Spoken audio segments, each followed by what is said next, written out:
Olá, olá, pessoas lindas do meu coração, que bom que vocês estão aqui mais uma vez para mais um vídeo da série Relacionamentos. Então vamos lá? E hoje nós vamos falar sobre relacionamentos no sentido de namoro cristão. Tenho certeza que você já ouviu falar de namoro cristão. Mas o que é namoro cristão? No que o namoro cristão se difere do namoro normal, por exemplo? Então, são essas questões que nós vamos trabalhar hoje.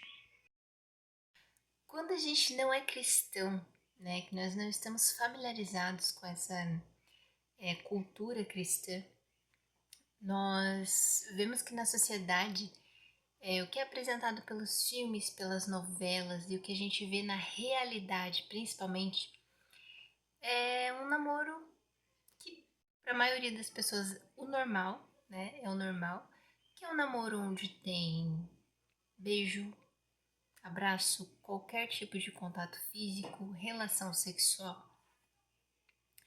E, e que existe também uma coisa chamada ficar, né? Que não é necessariamente um namoro, né? É um período em que as pessoas estão se conhecendo, digamos assim. E isso é totalmente normal para uma pessoa que não está familiarizada com a cultura cristã. Né? Eu não estou dizendo que isso está errado, mas quando eu me tornei cristã, eu passei a olhar as coisas de um modo diferente. Na verdade, eu passei a aprender o modo como Deus planejou as coisas, né? Isso é muito importante, porque se a gente não tem esse conhecimento, a gente acha que a outra coisa é normal, sabe? E na verdade a minha ideia aqui não é te convencer de qualquer coisa, nem dizer que uma coisa tá errada e a outra tá certa. Obviamente, depende muito mais das intenções do coração e da conduta de cada pessoa do que necessariamente de um rótulo, certo? A minha ideia aqui é te dar um outro olhar a respeito do namoro, caso você ainda não conheça o chamado namoro cristão. Muito bem. Existem basicamente duas formas de namoro cristão. A primeira, que é a mais comum, que é a que eu conhecia até pouco tempo atrás, é um namoro santo. E por que é santo? É santo porque nele não existe relação sexual. Então, a relação sexual para o cristão é somente após o casamento, certo? Com relação a outras coisas, é basicamente normal, né? Existe toque físico, existe beijo, né? Existe ali os dois se conhecendo e tal, mas não existe relação sexual. Existe uma outra forma que eu conheci através do livro do Eric e da Leslie Ludy, que são um casal de norte-americanos que eles viveram um tipo de relacionamento chamado namoro de corte, que é uma realidade para muitos cristãos hoje em dia. Quanto mais eu pesquiso, mais eu me encanto com esse tipo de relacionamento. Eu não vivi isso ainda, mas eu vou contar para vocês como é que é.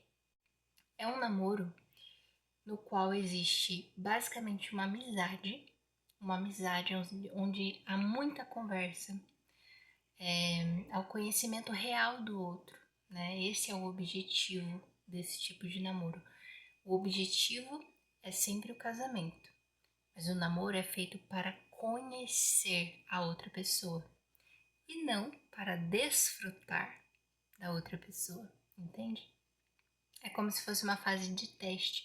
Então não existe intimidade física de nenhuma forma, entendeu? Não tem beijo, não tem abraços, né? Amassos, abraços demorados.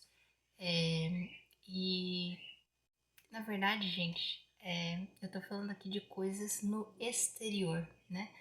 Mas a gente tem que ter sempre consciência de que não adianta ter todo um protocolo fora e a sua mente está cheia de lixo, né? Cheia de pensamentos impuros e tal.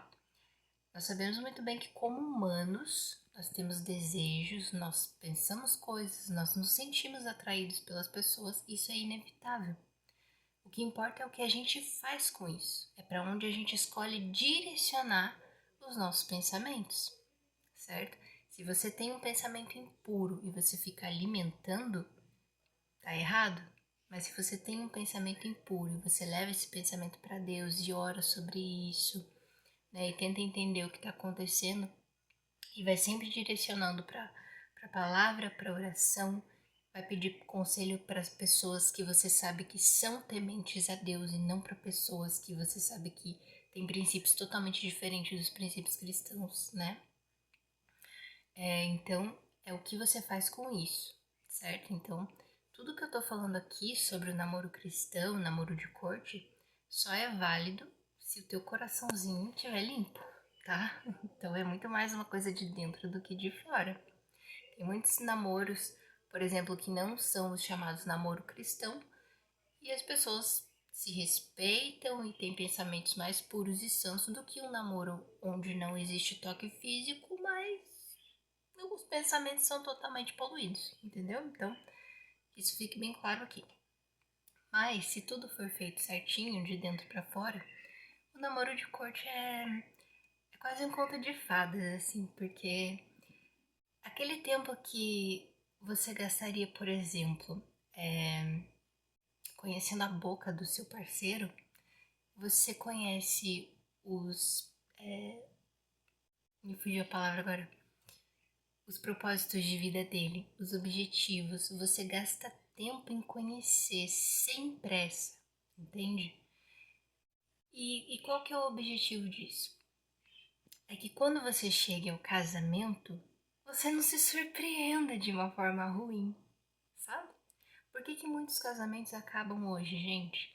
Porque são frutos de impulsos, né? E a gente sabe que quando a gente coloca a carne na frente, a nossa atração física na frente, a nossa mente fica nublada, a gente não vê direito, entendeu?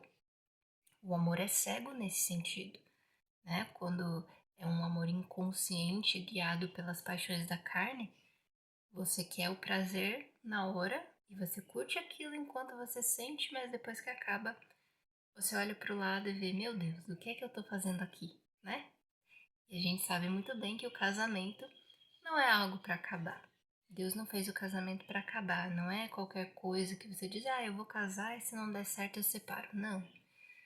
Se você realmente quer seguir as coisas certinho, do jeito que Deus manda, então o casamento é para sempre. Enquanto a vida durar, o casamento vai durar também. Salvo algumas exceções que a gente vai conversar em outro vídeo, certo? Muito bem. Então, esses são os dois tipos de namoro cristão. E tá me dando um branco hoje, gente. Então, beleza. Então, essa é a diferença entre os dois tipos de namoro cristão, né? Basicamente, tá? Ó o branco de novo. Meu Deus. Bom, o namoro cristão, então, ele se difere também do namoro comum, né? Que a gente conhece. Também no sentido de que a família, né, ela é envolvida no namoro, ou seja, os pais são honrados, eles são pessoas que guiam, né, em conselhos, em sabedoria, em cuidado. Então, as duas pessoas evitam ficar sozinhas em ambientes em que pode haver tentação, né? Então, não dá chance para o azar, entendeu? Não dá chance para o pecado. E na verdade, é um namoro com propósito, basicamente, né? E se você entra em um relacionamento com um propósito, que no caso é o casamento, você não vai realmente fazer qualquer coisa que venha a destruir isso, né? Você não vai se sabotar fazendo alguma coisa errada para que isso dê errado e você acabe num casamento pro resto da vida infeliz, certo? Então, por isso que esse tempo do namoro ele deve ser muito bem aproveitado, né? Para se conhecer mesmo, para saber, por exemplo, o propósito que o outro tem em Deus e o propósito que você tem, e ver se os dois se alinham, se vocês podem seguir uma vida juntos, servindo a Deus juntos, né? Cada um no seu propósito e num mesmo propósito como casal também. Conhecer os hábitos, as manias, o jeito do outro, o que o outro gosta ou não, os defeitos principalmente, né? Se você é capaz de tolerar os defeitos da pessoa, amar a família da pessoa, né? Entender a vida que a pessoa tem, que a pessoa quer ter e ver se tudo isso se alinha, sabe? Porque muitos relacionamentos também acabam por coisas pequenas, né? Na verdade, isso é muito mais comum. Geralmente, os relacionamentos acabam por coisas muito pequenas, por incompatibilidade, né? Está na moda, incompatibilidade. Não somos compatíveis, é isso. Mas é verdade, a gente não consegue ficar com uma pessoa que as ideias não batem, que a gente não consegue ter uma conversa, que a gente não consegue se aprofundar é, na alma, na mente da pessoa e viajar com ela, sabe? Não dá, não dá. Se um não entrar no universo do outro, não tem como ter um relacionamento. E como eu tava contando da minha experiência, né, pra vocês, os meus relacionamentos na minha adolescência e até depois de adulta, eles nunca foram relacionamentos conscientes. Nunca. Eu nunca entrei num relacionamento avaliando se a pessoa era compatível comigo ou não, avaliando se era uma boa pessoa para casar. Eu sempre fui guiada simples e unicamente pelos meus gostos. Ah, eu gosto da aparência da pessoa, eu gosto do jeito que a pessoa fala, gosto do jeito que a pessoa me trata, eu tô apaixonada e isso é o suficiente. Vai dar certo. E a verdade, gente, é que hoje eu estou solteira, né? Então eu conheci pessoas muito especiais na minha vida que me ensinaram muitas coisas, mas nenhum relacionamento durou, sabe? Porque foram relacionamentos nos quais eu me envolvi sem a maturidade que eu estou aprendendo a ter hoje, por exemplo. Entende?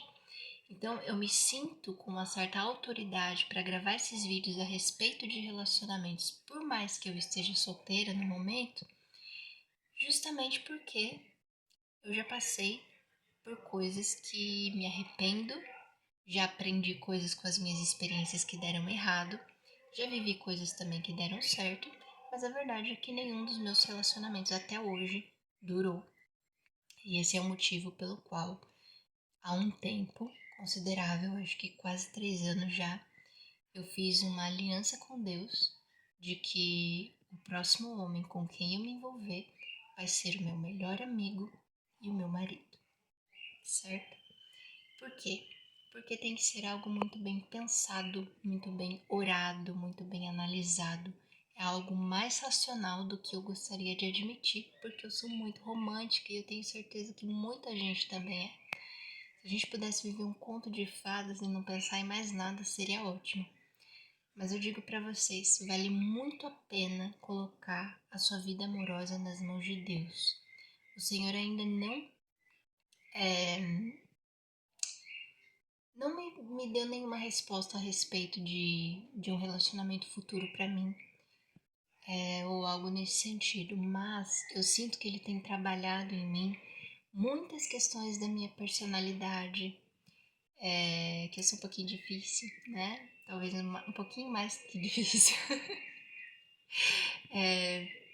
Questões de egoísmo, de orgulho, de individualismo, de necessidade de estar no controle. Tô aprendendo a ser mais sociável, né?